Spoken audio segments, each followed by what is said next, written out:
bahwa itu enggak, tapi pada waktu itu mengikuti program yaitu menurut Pak Yos sendiri kan Semarang itu punya harus punya rasa pede gitu. Kita harus pede jadi warga Semarang gitu, kayak kita harus bangga, kita harus menunjukkan bahwa Semarang itu wiyatu banget kalau kata Pak Yosi. Jadi juga sempat Pak Yosi singgung kan mengenai nilai dan budaya nih Pak. Kalau Pak Yos sendiri nih sebagai pemimpin saat ini, ada nggak sih Pak mungkin bisa dijelaskan lebih lanjut mengenai nilai atau budaya yang ingin Pak Yos bawa untuk kedepannya di SMA Negeri 1 Kendal ini? ya, sesungguhnya gitu ya.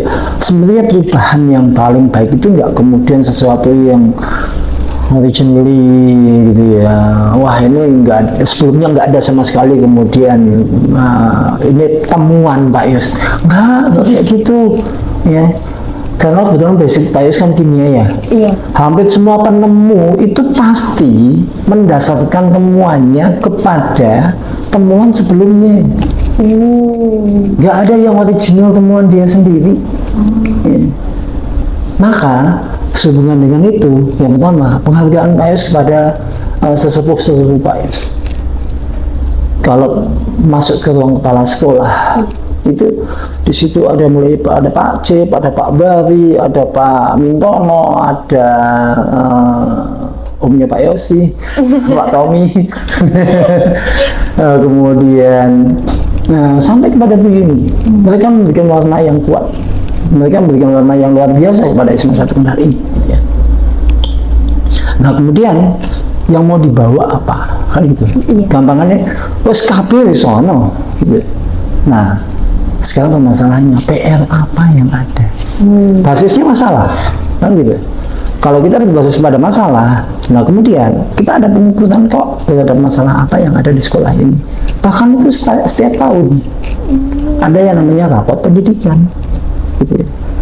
Ini tahun ini Pak Yos belum launching juga ya. Ya tapi ya ini karena kebetulan topiknya tentang itu gitu ya. 2025 rapot pendidikan itu kita itu 3 naik 3 turun. Yang turun dulu deh ya. Iya, permasalahan yang turun ya. Yang turun apa? Yang turun sebenarnya adalah kekuatan Semanik gitu ya. Apa itu? Literasi sama numerasi turun. Ya walaupun turunnya 0, tapi ya turunnya tetap turun. Iya. Jadi PR-nya adalah buat anak Semanik lebih pintar. Gitu. Peningkatan literasi, peningkatan numerasi. Kemudian yang turun satunya lagi adalah iklim kebinekaan. Ya. 3 yang lainnya karakter, ini yang saya suka. Karakter SMA 1 Kendal itu naik. Kemudian pembelajaran yang dilakukan oleh guru juga naik. Kemudian satunya lagi setelah iklim kebinekaan ada satu lagi, itu juga naik. Maka dasarnya itu apa yang akan kita kembangkan. Selanjutnya kalau kemudian kita bicara masalah filosofis, permasalahan dari situ, tapi kemudian filosofisnya apa? Apa yang akan dibawa? Saya nggak pengen aneh-aneh lah ya, tapi yang memang sudah ada di SMA 1 Kendal, yaitu apa? Yaitu yang ada pada logo kamu. Logo Ganesha. Ganesha. Ini mungkin kalau tadi Wiyawan merupakan salah satu penguatan ya, di mana kita punya pride, kita punya rasa percaya diri yang kuat, orientasi ke depan segala macam. Coba kita belajar dari lambang, kenapa sih kok diambil Ganesha? Ya mungkin hanya sekedar lambang. Oh enggak, karena itu gitu-gituan sama ITB. Alhamdulillah. ITB lambangnya Ganesha juga kan gitu ya. Tapi kemudian coba kita tilik ya. Ganesha itu siapa? Apa? Ganesha itu dewa. Dewa pendidikan. Nah kemudian bahkan dari yang muncul selain Saraswati, Pak Yos kok bisa cerita kayak gini? Karena kebetulan di Lombok itu, di sana itu terutama di Cakranegara itu banyak orang Hindu. Jadi Bapak harus banyak belajar Paham tentang gitu ya, Pak. agama Hindu itu dari situ gitu. Jadi Ganesha itu anaknya Siwa sama Parvati kalau nggak salah. Nah, kemudian apa namanya, anaknya Parvati itu lama nggak dia cerita ya nggak punya anak, begitu punya anak kok ternyata meninggal. Kemudian habis itu dia bisa hidup lagi dengan syarat bahwa kepalanya diganti dengan kepala apapun juga yang ditemui pertama. Yang ditemui pertama adalah gajah. Gitu. Oke, itu kalau kita bicara detailnya. Kemudian kita lihat dari sosoknya aja gitu. Saya berharap bahwa anak Semanik itu sosoknya seperti Ganesha. Oke, gendut gitu, enggak gitu, enggak ya, enggak itu. Tapi kemudian apa filosofinya? Yang pertama mungkin dari yang paling gede aja dulu ya. Kepalanya gede, namanya juga gajah. Itu artinya apa? Bahwa isi kepalanya juga banyak. Jangan sampai kemudian kepalanya gede tapi otaknya kecil gitu ya. Jadi ngumpul gitu di dalam.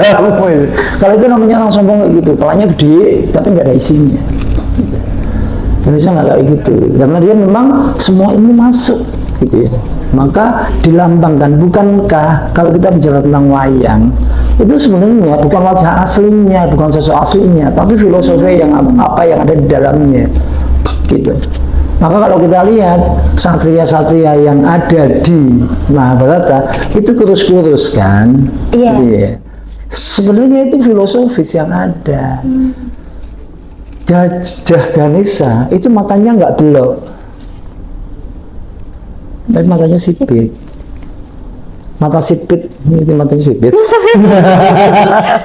Mata sipit itu menunjukkan kebijaksanaan, gitu ya. Kemudian itu belalai itu ternyata bahwa dia itu selektif terhadap apapun juga, dan kemudian fleksibel. Perutnya gede, ya, perutnya gede itu menunjukkan kebijaksanaan, gitu ya. Kemudian lebih banyak, tangannya 4, ya kan? Iya. Tapi Ganesha kita tangannya cuma 2 ya. Ya, kalau di Dewa itu Ganesha itu tangannya 4 gitu ya. Di mana keempat tangan itu dia pegang peralatan yang berbeda-beda, gitu ya. Ada yang pegang kapak. Kenapa pegang kapak? Karena dia selalu mencari, dia tajam gitu ya. Kemudian juga bahwa dia berani. Kemudian ini belalainya patah 1. Bukan patah 1 ya, dipatahkan sendiri. Itu sebenarnya apa? Filosofinya apa? Keberanian berkorban. Betul. Ya, untuk kemudian mendapatkan yang lebih baik lagi. Kemudian di situ ada tasbih yang dipegang. Kenapa tasbih? Ya karena memang nilai-nilai keagamaan itu perlu. Satu hal lagi ya, mungkin kalau di Ganesha kita itu muncul ya, di sini ada lambang Ganesha nggak ya? Itu ya kelihatannya. Iya, Ya. juga MPK juga. Itu dia itu duduk di atas teratai. Bisa dibayangkan ya, teratai itu adanya di air. Tapi makhluk segede itu bisa duduk di atas teratai. Apa yang ada dalam benak kita? Keseimbangan. Iya. Nih, tapi kemudian bayangin juga, teratai itu adanya di mana? Di kolam. Ya kan? Ya, di kolam. Kolam teratai bawahnya itu pasti adalah lumpur. Ya, bukan air bersih, tapi bawahnya adalah lumpur. Jadi seorang Ganesha adalah orang yang sudah bisa mengatasi lumpur itu, bisa menjaga keseimbangannya. Gitu. Oke, banyak hal ya yang bisa kita korek sebenarnya ya dari sosok Ganesha ini. Sesederhana itu, kalau kamu kemudian bisa mencontoh bagaimana Ganesha, insya Allah kamu nantinya akan menjadi orang hebat. Karena ya Saya kok yakin ya bahwa orang dulu tentulah mengambil sebuah simbol itu punya arti. Dan ketika kemudian kita mengambil filosofi Ganesha, saya yakin bukan hanya sekedar contoh-contohan saja, bukan hanya yang ikut-ikut saja, walaupun ikut yang baik itu nggak ada salahnya, gitu. Tapi kemudian kita mengambil salik arti, kenapa kok Ganesha lah yang kemudian kita ambil? Itu kurang lebih ya. Iya, jadi sebenarnya nilai-nilainya itu sudah ada ya Pak. Sudah sejak lama itu kita gali lagi, ternyata Ganesha Muda kita harus bangga. Kita punya logo alma mater yang ada di OSIS kita itu selama ini itu sangat berfilosofi, dan semoga saja apa yang sudah dijelaskan Pak Yos segala filosofinya itu dapat terwujud oleh siswa-siswi SMA Negeri 1 Kendal. Amin. Nah, membahas lagi mengenai pemimpin ya Pak Yos. Kalau boleh tahu Pak, sebagai kepala sekolah, seperti apa sih sosok pemimpin yang ingin Pak Yos bawa, baik bagi siswa maupun guru-guru di SMA Negeri 1 Kendal ini? Menarik, dan jawabannya hanya satu kata. Apa Pak? Serving. Oh. Saya itu hanya pelayan. Itu aja. Maaf, ini bukan kita bicara masalah agama ya. Tapi kalau kita bicara misalnya di Nasrani, itu orang yang ada di gereja yang dia katakan adalah saya sedang melakukan pelayanan umat. Kenapa kalimatnya pelayanan? Karena memang titik tertinggi dari sebuah manajemen daripada leadership itu adalah melayani. Makanya kalau kita lihat dari posisi saat ini ya, itu yang kemudian Pak, mungkin ya semoga aja iya. Pak selalu tidak menjaga jarak terlalu jauh dari kamu. Bahkan saking dekatnya gitu ya. Itu ada media WA kita. Iya. Oh iya. Dimana mungkin nggak kepikiran, mungkin saya juga belum pernah lihat ya di sekolah lain yang kemudian melakukan hal seperti ini. Bukan Pak Yos merasa sombong atau gimana. Dan karena Pak Yos merasa nyaman dengan itu. Gitu ya. Ada kedekatan yang luar biasa antara pimpinan utama di sekolah ini dengan end usernya. Dia bisa ngomong apa aja kepada kepala sekolah. Gitu. Dan saya yakin dengan pola seperti ini, yang muncul itu bukan hanya secara struktural. Ada yang namanya siswa, ada yang namanya guru, ada yang namanya pegawai, ada yang namanya wakil kepala sekolah, ada kepala sekolah. Yang ada adalah kita satu, kita keluarga. Dan kalau kita sudah ngomong masalah keluarga, di keluarga itu yang namanya anak sing nakal biasa. Kan gitu ya. Tapi ya tetap bagaimanapun juga dia anak.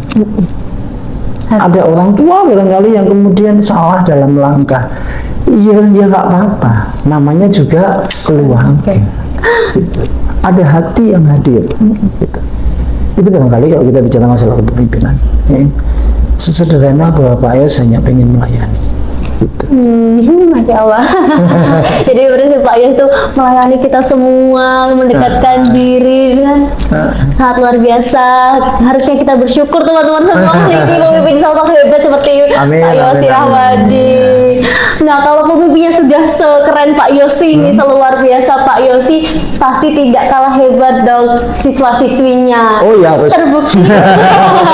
Terbukti bukan Bapak, tahun ini SMA Negeri 1 Kendal meloloskan 54 siswa lewat jalur SNBP, teman-teman. Dan termasuk salah satu yang tertinggi juga ya Pak di Jawa Tengah itu tadi yang sudah sempat disinggung di awal tadi ya. Untuk itu menurut Pak Yos sendiri ada nggak tanggapan mengenai capaian tersebut? Dan nah ini menarik untuk kita ulik dan kemudian kita kupas lebih lanjut gitu ya. Jadi kalau kita bicara tentang anak SMA, tujuan akhirnya kan kuliah. Kan gitu. Apalagi ini untuk sekolah yang sekualitas SMA 1 Kendal.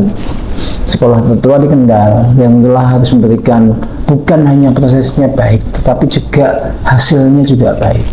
Nah, kemudian kalau kita lihat posisinya, bagaimana kita mengamankan situasi itu? Sekarang gini permasalahannya, Nggak ada sesuatu itu yang kemudian simsalabim bluk. Ya, jadi nggak ada. Maaf, saya masuk di wilayah keagamaan. Apa kamu pikir yang namanya kun fayakun itu hanya sebuah kata yang kemudian menjadi sebuah kenyataan? Kun fayakun itu ada prosesnya. Iya. Kan gitu. Maka hargai prosesnya. Untuk menghargai prosesnya itu, maka harus ada treatment yang dilakukan. Yang dilakukan misalnya apa? Nih, kalau kita lihat ini yang kelas 10 ya, bisa dirasakan bahwa dari kelas 10 kamu masuk itu sudah disadari yang namanya tes diagnostik. Oh iya. Benar ya? Iya betul. Sudah diarahkan. Kamu nanti itu cocoknya kalau pola belajarmu kayak gini, cara berpikirmu kayak gini, kamu baiknya pekerjaannya kayak gini, kuliahnya kayak gini, mata pelajaran yang kamu ambil kayak gini. Diolahlah satu semester itu keluar nilai. Itu pembuktian, itu kemampuan, gitu ya. Kemudian ini nanti didorong lagi, kita ada program yang menarik dan faktanya kemudian nggak nyangka sih Pak Yos, ya, bahwa relevan banget gitu. Top 100. Iya. Top 100 ini membuat anak itu kelimpungan kalau nggak masuk di top 100. Benar. Satu sisi, pada sisi yang lain di top 100, yang berada di dalam top 100 itu juga kemudian nggak enak-enakan dia berada di top 100.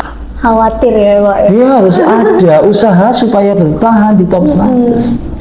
Betul. Dan ini kayaknya Pak Yus mau buaskan lagi. Waduh. Jadi Pak Yus sudah pesen, kemarin kepikiran sepintas kemudian langsung pesen. Pak Yus pesen pin jumlahnya 200. Jadi untuk tahun ini nanti bisa dilihat anak yang memakai pin top 100 itu akan kelihatan siapa orangnya. Wow. Spoiler ini teman-teman. Nah, ya belum ini karena belum ya, tapi sudah pesan ya. Kemudian loh, emangnya kenapa? Saya menyasarnya sebenarnya bukan kemudian untuk gaya-gayaan kamu. Dan tolong nanti ya top 100 jangan dipinjamkan sama teman. Ya teman-teman. Loh, emangnya kenapa? Sepelit itukah? Tidak. Ketika kemudian you pakai top 100, Bapak Ibu guru itu akan tahu, oh ini top 100. Maka saya akan memberikan treatment lebih kepada anak-anak top 100. Kalau dia nilainya 90, oh naik cah top 100 aja 90. Harus di atas 95. Wow. Kan gitu. Ya. Ya. Tapi kalau kemudian sama semuanya, sing di gurunya juga mungkin nggak punya data, harus buka data dulu. Ya, betul. Tapi begitu ada pin itu, maka yang terjadi apa? Oh, cakai top 100. Kalau top 100 berarti saya harus memberikan treatment. Maaf, top 100, kamu siap diseksa. Wow. Maksudnya kenapa? Dipacu, terus dipacu lagi. Bayangkan ya, tahun ini juga walaupun saya senang, tapi ada sedihnya. Kenapa Pak? Tahun ini kedokteran hanya satu SNMP, Oh, iya. itu pun kedokteran gigi. Walaupun kemudian Pak Yus nggak mengatakan itu jelek ya, tapi tentulah Pak Yus ngarahnya di kuantitas dulu. Begitu kuantitas kita kuat, maka barulah kita masuk di kualitas. Gitu. Nah, kemudian sekarang gini, kalau kita bicara masalah persaingan, sekolah-sekolah lain tuh ya memberikan nilai. Sekarang sih ada TKA. Ya kamu nanti tabrak juga TKA-nya kan, berusaha untuk TKA-nya bagus gitu. Tapi dinilai rapot yang namanya anak masuk ke kedokteran nilai 92, kira kanggo Mbak Erli yang dapat di Unair itu 93, dia eligible 3. Iya. Nah, sekarang tanya sama diri kamu deh, kamu berapa? Dan kemudian top 100 itu nggak kemudian gini loh, nanti semester 1 dia top 100, semester 2 itu adalah kumulasi dari semester 1 dan semester 2. Nggak hanya semester 2. Nanti semester 3 kumulasi 1, 2, 3, 4, 1, 2, 3, 4, 5 anak top 100 pasti eligible. Iya. ya kan? Iya. Dan itu kemudian kita mencoba untuk pacu. Harapannya dengan pola seperti ini, kamu memang dipersiapkan untuk perguruan tinggi. Yang lainnya bagaimana?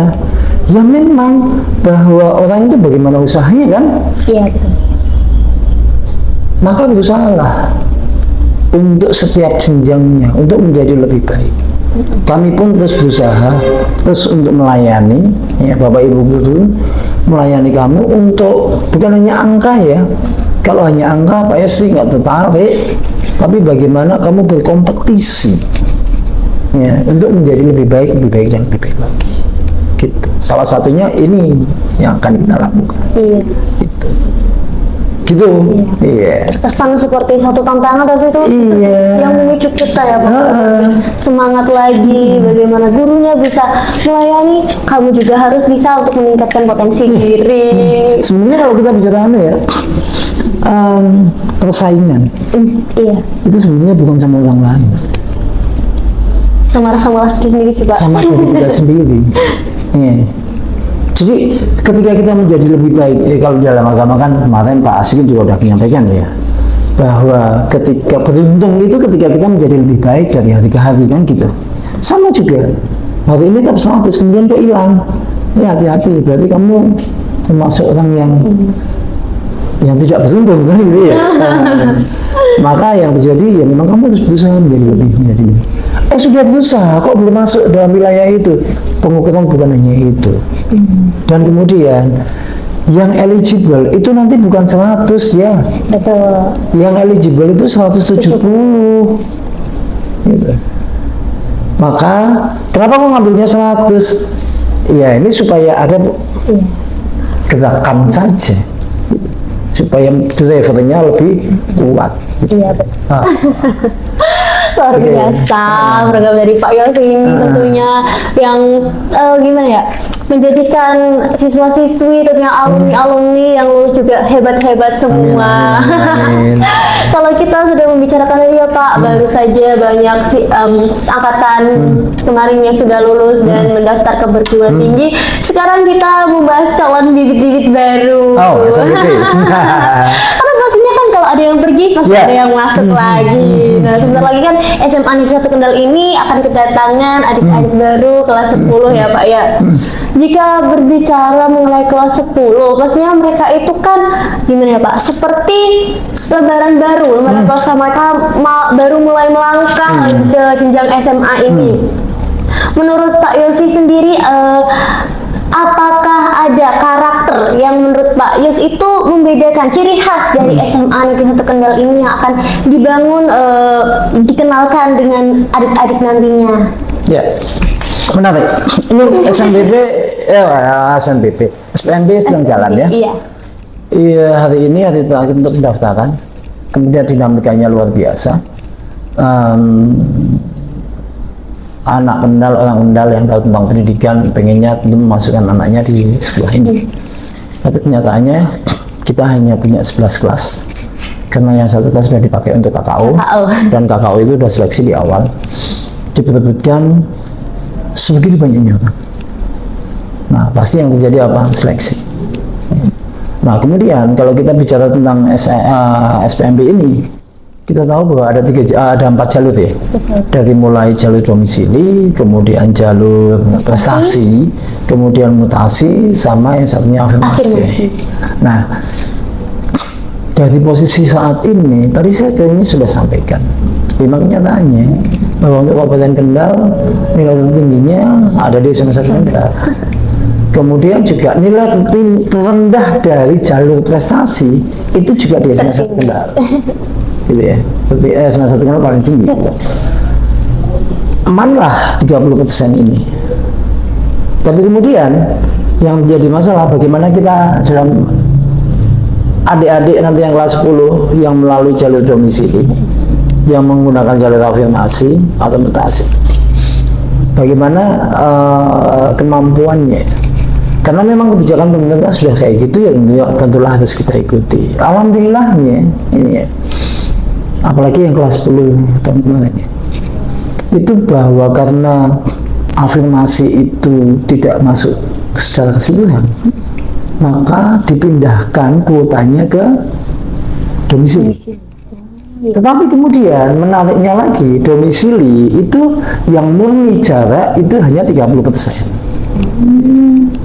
Nah sisanya bagaimana? Sisanya itu nilai rapot. Itu yang kemudian kalau kita lihat saat ini itu bayangin aja yang menggunakan posisi itu, yang perpindahan itu, yang kemudian digunakan untuk domisili rapot itu 90 anak. Yang tahun ini sih kayaknya lebih sedikit karena afirmasi banyak yang masuk. Ya. Tapi juga saya percaya afirmasi itu kan memang diperuntukkan bagi, mohon maaf, ATS, anak tidak sekolah, kemudian dari keluarga kurang mampu, kan gitu. Dan itu saya melihat ada keberkahan.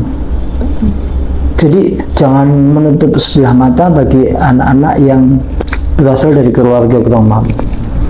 Soalnya gini, ketika kemudian sekolah ini dari anak pintar tadi yang prestasi tadi, yang nilainya tinggi, kemudian kita loloskan, dia nilainya tinggi, ya itu biasa. Memang dia anak pintar. Tapi kalau dari anak kurang mampu, dari keluarga kurang mampu, kok kemudian kita bisa entaskan dia sampai dia bisa kuliah, sampai dia bisa kerja. Ini luar biasa. Gitu. Maka ketika kemudian jumlah yang afirmasi banyak, ya alhamdulillah saja, kan gitu. Kemudian apa yang akan kita perkenalkan dengan adik-adik baru yang pastinya itu berasal dari sekolah-sekolah yang beragam sekali, kan gitu ya. Artinya bahwa mungkin orang mandangnya Sparrow masuk ke sini yang hampir banyak gitu ya. Banyak pun itu tidak semuanya kan dari SMP 2. SMP 2 yang terkenal juga banyak, kan gitu. Yang kemudian posisinya diisi oleh orang-orang yang SMP 3 lah, Cepiring. Bahkan tahun ini untuk domisili itu yang kemudian strategi yang salah satu Pak Yes ambil itu melebarkan domisili. Kenapa melebarkan domisili? Karena ada domisili dengan nilai rapot itu. Gitu. Dan faktanya bahwa anak-anak yang berada di, misalnya kalau kita tarik dari barat ke timur gitu ya, anak Kaliwungu yang masuk di sini banyak, anak Weleri yang masuk di sini banyak, tapi nggak masuk domisili kan? Kenapa nggak masuk domisili? Ya mereka masuknya lewatnya jalur prestasi, kan gitu. Yang tahun kemarin mungkin lebih banyak lagi karena ada yang menggunakan nilai, tapi yang menggunakan nilai tidak ada anak Kaliwungu dan anak Weleri karena tahun kemarin tidak masuk. Kan gitu. Nah, jadi begitu. Anak-anak ini terus mau diajari apa? Tadi saya bilang bahwa kita itu punya peran. Begitu mereka yakin aku Sumanik, ya Tuhan tadi ada kepercayaan yang tumbuh, maka dia akan menyesuaikan dengan kondisi yang ada di Sumanik. Kalau nggak bisa menyesuaikan gimana? Saya yakin dia nggak betah. Kalau nggak betah bagaimana? Ya mohon maaf, karena memang ini sekolah yang relatif baik ya, harapannya setidak bisa menyesuaikannya itu masih dalam taraf minimal yang kemudian kita bisa toleran, sehingga gerakan yang kemudian terjadi di sekolah ini, kebaikan-kebaikan yang ada di sekolah ini harus dia bisa ikuti. Pak, kalau nggak betah terus mau pindah gimana? Ya itu hak kamu. Kalau saya yakin kalau yang orientasinya adalah kebaikan, yang orientasinya adalah prestasi, pasti betah di sekolah. Mungkin itu. Jadi anak-anak yang baru ini, ya ini tentulah potensi baru, ya, yang harapannya akan membaikkan, menghebatkan Sumanik cinta kita. Kayak gitu teman-teman. Jadi kalau tadi kan udah bahas nih bagaimana karakter-karakternya. Kalau sekarang nih Pak, menurut Pak Yosi sendiri di SMA nih, menurut Pak Yosi apa sih sesuatu yang harus kita coba atau apa sih yang tidak boleh dilewatkan oleh teman-teman yang masih duduk di bangku SMA ini? anak SMA itu kan anak panggung ya. Maksudnya kan dari sisi apa namanya kebijakan di negara ini pun bahwa peralihan antara tidak terkena sanksi hukum dan kena sanksi hukum itu di umur ketika berada di SMA. Kan gitu. Artinya bahwa ketika masih dalam tidak kena sanksi hukum itu kan masih anak-anak. Sementara kena sanksi hukum itu kan relatif dikatakan sebagai dewasa. Nah, padahal yang namanya peralihan itu tentulah tidak mudah, tidak nyaman. Maka kalau Pak Yus bilang ambil setiap kesempatan. Ya. Semakin besar sekolah, semakin besar kelembagaan, maka tawarannya semakin banyak. Gitu ya. Nah, jadi seperti kita masuk ke mall. Kalau misalnya di sekolah yang non-sewu, di pinggiran, ya jualannya dikit.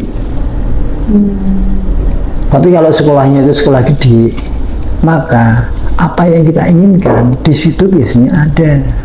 Tinggal kita memaksimalkan dengan saku kita. Gitu. Saku itu bukan masalah kita punya uang atau tidak ya, tapi masalah kemampuan kita. Kalau kita cukup mampu, ya, jangan hanya akademik saja, tapi juga kegiatan-kegiatan yang di SMA itu menjadi bekal kamu nanti ketika masuk di perguruan tinggi. Ya.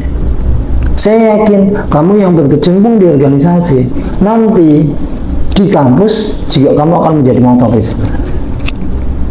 Tapi kalau kemudian kamu hanya di belakang meja saja, nanti ya ketika di kampus kamu hanya kupu-kupu aja ya. kuliah pulang aja gitu ya. Padahal kalau kayak gitu kita bicara tentang pendidikan masa depan itu kan 4C ya. Apa namanya yang dibutuhkan gitu ya.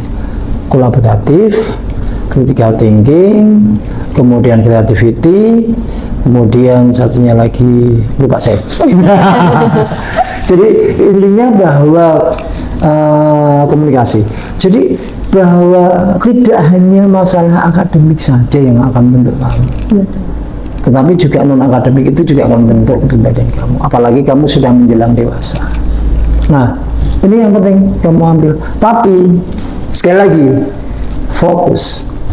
Ya, fokus kamu apa? Sekolah. Sekolah mau kemana? Mau kuliah. Gitu. Kalau ada tambahan, alhamdulillah. Gitu. Andai kan nggak ada tambahan, ya masuk nggak ada sama sekali. Ini yang kemudian, ini juga mungkin salah satu spoiler juga ya.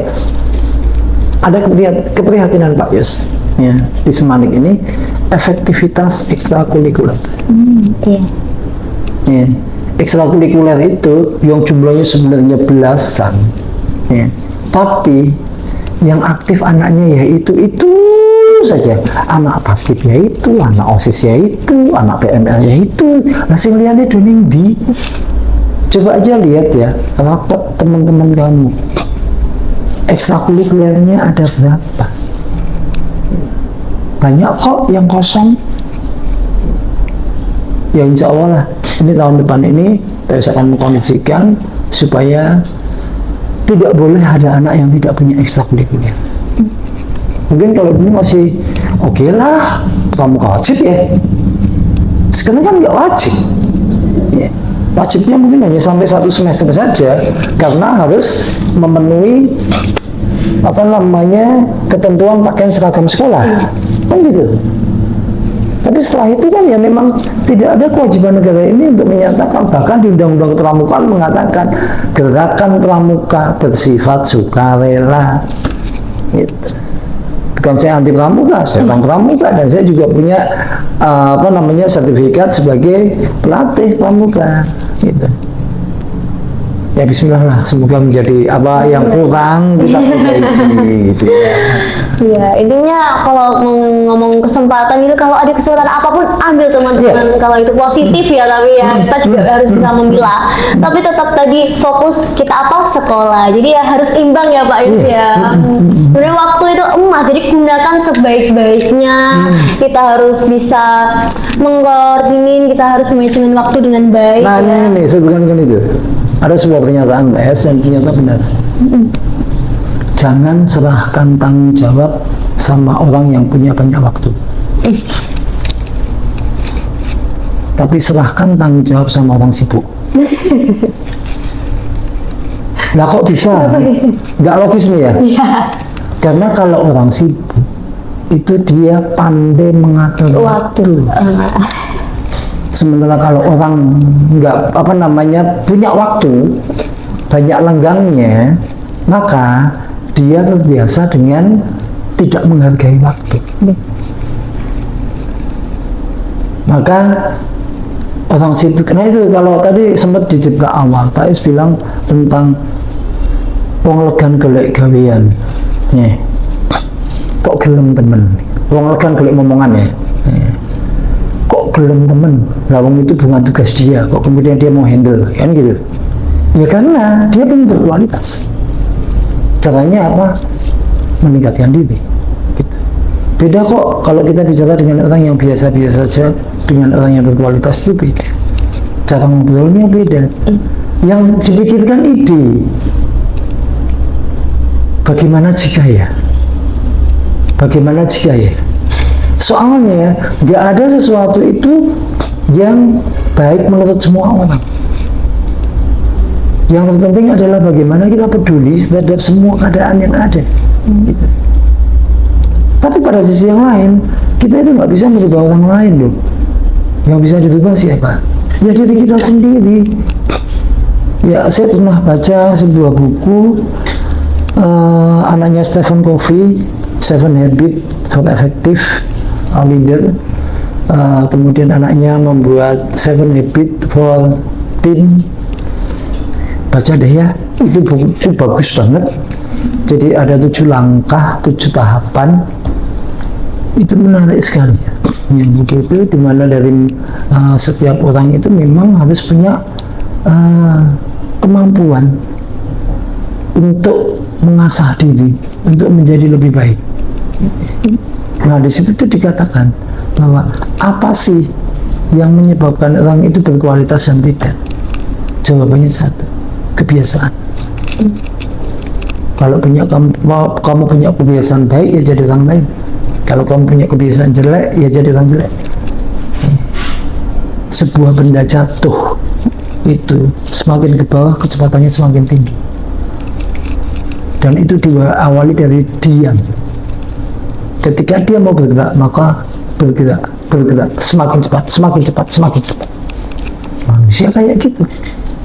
Semakin baik. Semakin jelek. Orang kaya semakin kaya, orang miskin semakin miskin. Orang nakal semakin nakal, orang baik semakin baik. Coba aja lihat, kejadiannya kayak gitu. Ya kayak gunung es. Ya, tadinya kecil. Ketika kita sudah ke-trigger, maka yang terjadi apa? Itu akan menggulung tuh semakin besar. Bismillah. Ya akhirnya memang apapun yang kita lakukan itu atas kuasa Allah. Iya benar. Ya Allah sekali ya teman-teman. Ya masa SMA tuh apa ya, masa-masa kita mencari jati diri juga ya Pak Yus ya. Bagaimana kita membangun kebiasaan untuk kedepannya nanti. Nah mungkin terakhir nih Pak Yosi, boleh Pak Yosi bisa memberikan pesan-kesan harapan untuk teman-teman Ganesha muda semuanya? Jadi orang baik. Kemudian harapan saya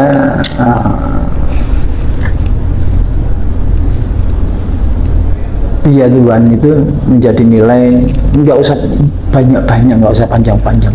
Itu tentang kita bisa menerapkan biar Tuhan, kita bisa memelihara pride kita, kebanggaan kita, kita bisa menjaga diri kita. Itu yang nantinya akan menghebatkan kita. Kata terakhir, kamu punya bapak dan ibu, ya, kamu punya orang tua, di mana masa kamu itu rawan banget untuk kamu terlepas dari perhatian orang tua. Maka pesan Pak Yos, andai kan mungkin situasi tidak menguntungkan bagi kamu, maka tetap kamu harus ada orang dewasa yang handle kamu itu akan lebih baik adalah bapak ibu kamu, karena pasti nggak ada yang namanya orang tua itu nggak sayang sama anaknya. Mungkin itu. Ya, mungkin itu teman-teman pesan dan harapan dari Pak Yosi untuk kita semua ya. Nah baik Pak Yos, sebelum kita mengakhiri obrolan di podcast kali ini, ada satu sesi yang nggak kalah seru nih. Nah kemarin itu kami kan sudah mengumpulkan berbagai pertanyaan nih dari teman-teman Ganesha Muda melalui pamflet yang telah disebarkan. Dan untuk sesi ini ada sedikit tantangan nih Pak Yos. Boleh. Pak Yos hanya boleh menjawab dengan satu kalimat saja. Boleh. Bagaimana? Sudah siap ya Bapak ya? Untuk pertanyaan pertama, yaitu buku apa yang paling Bapak rekomendasikan untuk dibaca oleh siswa-siswa SMA?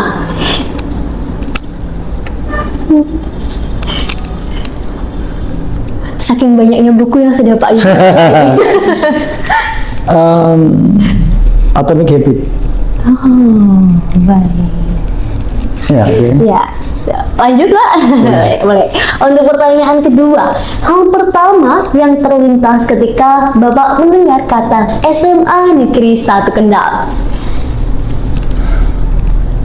Biar Tuhan. Biar Tuhan. Nah, untuk pertanyaan terakhir, satu hal yang paling ingin Bapak tingkatkan di SMA Negeri 1 Kendal? Karakter. Ini lebih kayak satu kata gitu Pak. Nah, terima kasih Pak Yosi. Tidak terasa kita sudah sampai di penghujung obrolan teman-teman semua. Terima kasih banyak untuk Pak Yosi yang sudah berbagi cerita, pengalaman, sudut pandang, dan segala motivasi yang telah diberikan pada podcast kita kali ini. Semoga obrolan ini bisa menjadi inspirasi bagi teman-teman semua dan bermanfaat bagi kita semua. Untuk itu, jangan lupa untuk like, komen, share, dan subscribe channel YouTube MPK SMA Negeri 1 Kendal supaya nggak ketinggalan podcast berikutnya. Saya Moza Aurelia Salsabila pamit undur diri. Sampai jumpa di case kami berikutnya. Assalamualaikum warahmatullahi wabarakatuh.